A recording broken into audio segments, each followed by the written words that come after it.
Fim da idade reprodutiva, causas do sangramento na menopausa, entre outros pontos. É o assunto que a gente preparou para você hoje no nosso quadro Falando em Saúde.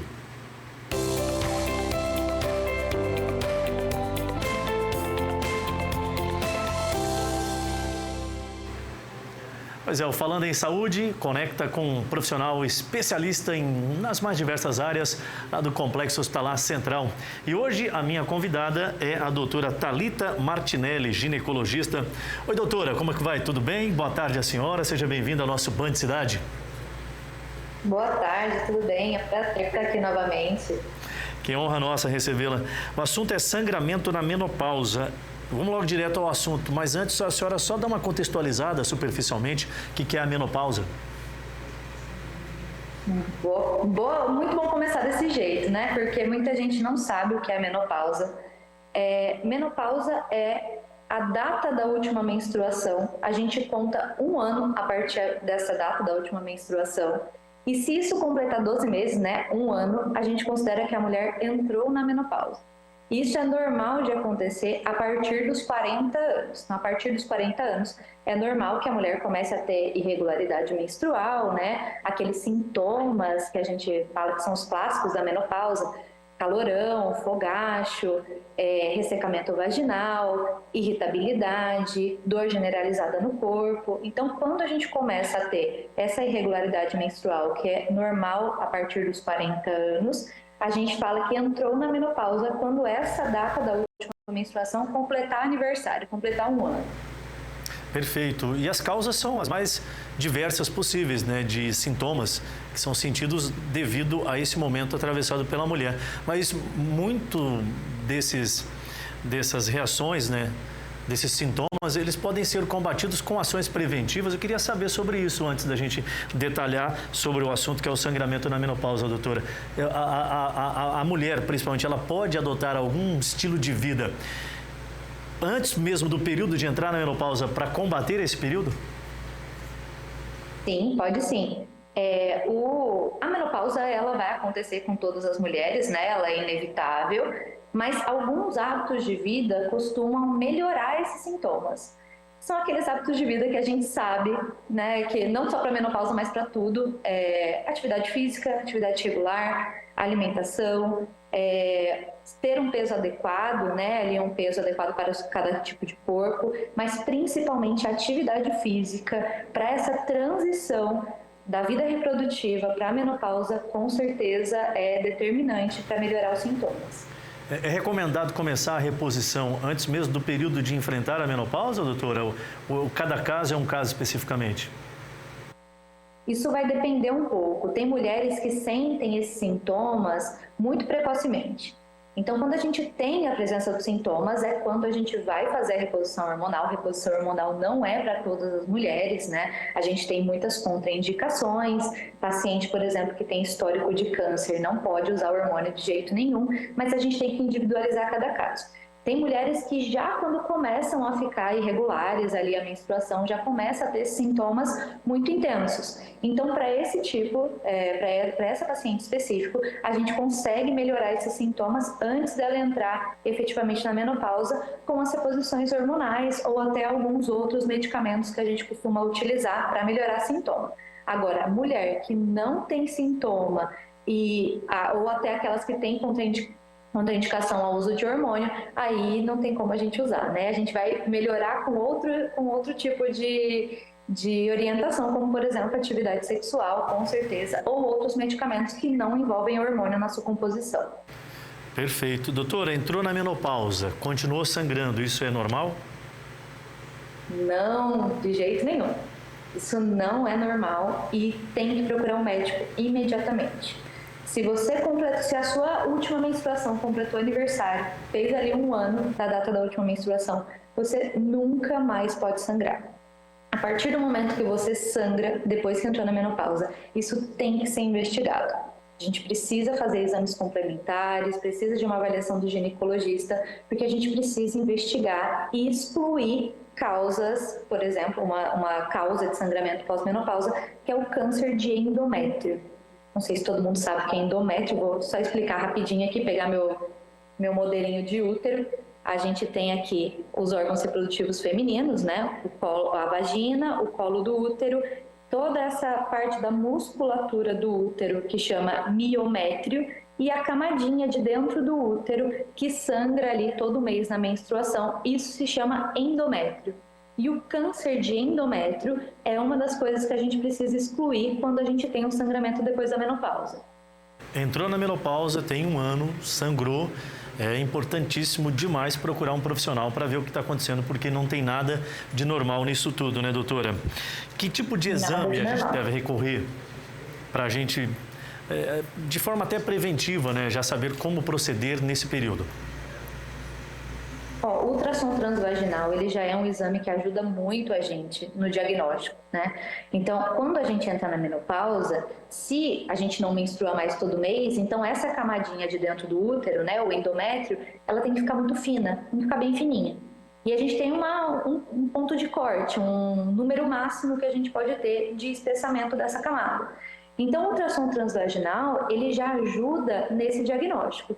Então, se a gente tem um espessamento do endométrio, a gente precisa descobrir o porquê que esse endométrio está proliferando, mesmo depois que você já parou de menstruar.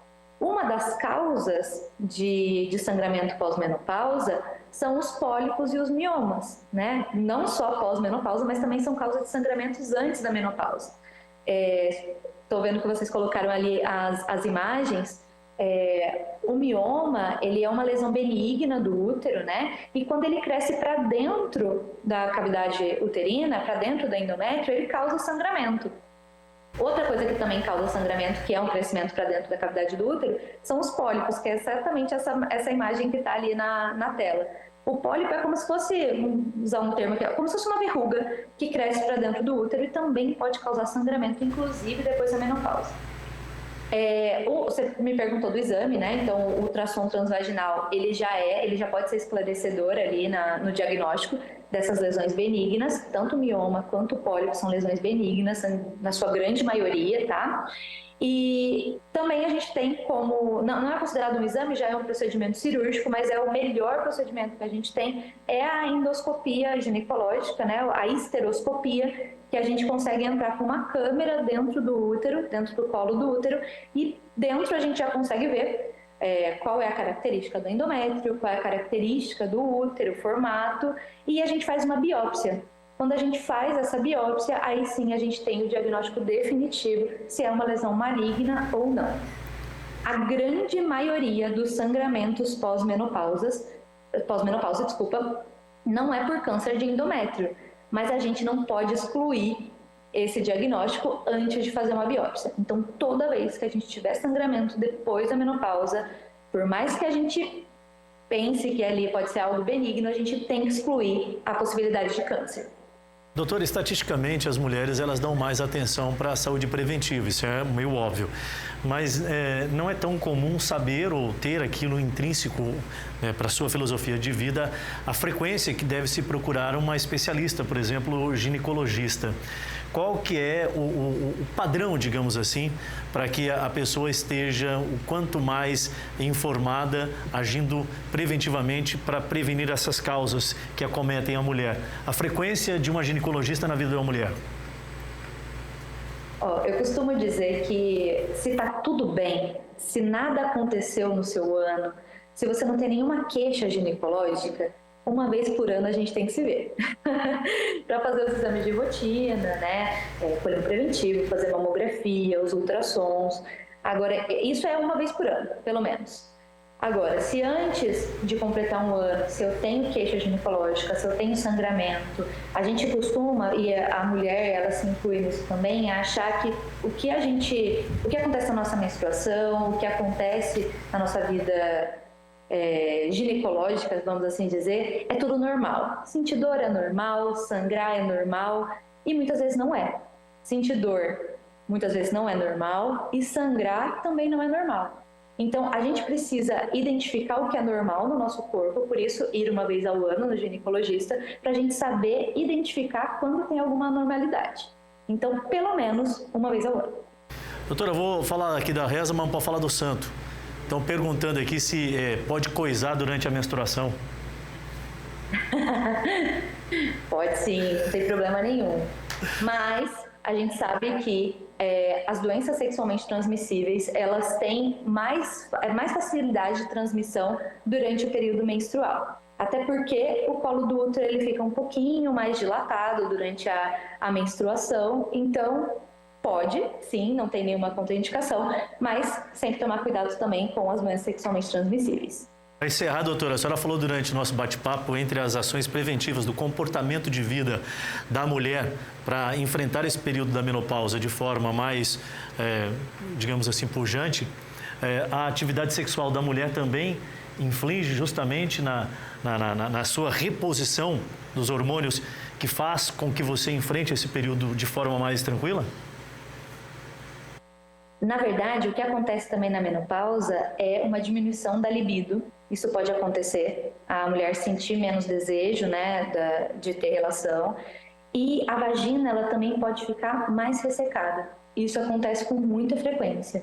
Então, quando a gente tem também esses sintomas, dá pra gente lançar mão de medicamentos e de mudar ali alguns hábitos da mulher para que melhore esses sintomas. Porque é muito comum que depois da menopausa, ou ali naquela transição, né, do climatério, ela sinta menos vontade de procurar o parceiro, e isso não quer dizer que ela sente menos vontade, sente menos desejo no parceiro em si. É algo fisiológico, então é algo que ela vai sentir e que muitas vezes pode ser um problema na relação dela. Então, se por acaso estiver também sentindo esses sintomas que eu falei, ressecamento vaginal, é importante procurar um médico e ver se tem ali algo que possa ser feito para melhorar a vida desse casal. Muitas vezes, eu vou até aproveitar aqui a oportunidade para falar, eu junto com mais duas colegas médicas, eu, a doutora Isabela e a doutora Paula, a doutora Isabela é ginecologista também, a doutora Paula é ultrassonografista, nós estamos fazendo um projeto para tirar essas dúvidas que são tão frequentes na vida das mulheres, né? Nosso projeto chama Entre Elas, é um podcast, e gostaria de aproveitar aqui, né, a oportunidade para divulgar. Tem tanto no YouTube quanto no Instagram, e a gente faz exatamente isso que eu estou fazendo aqui.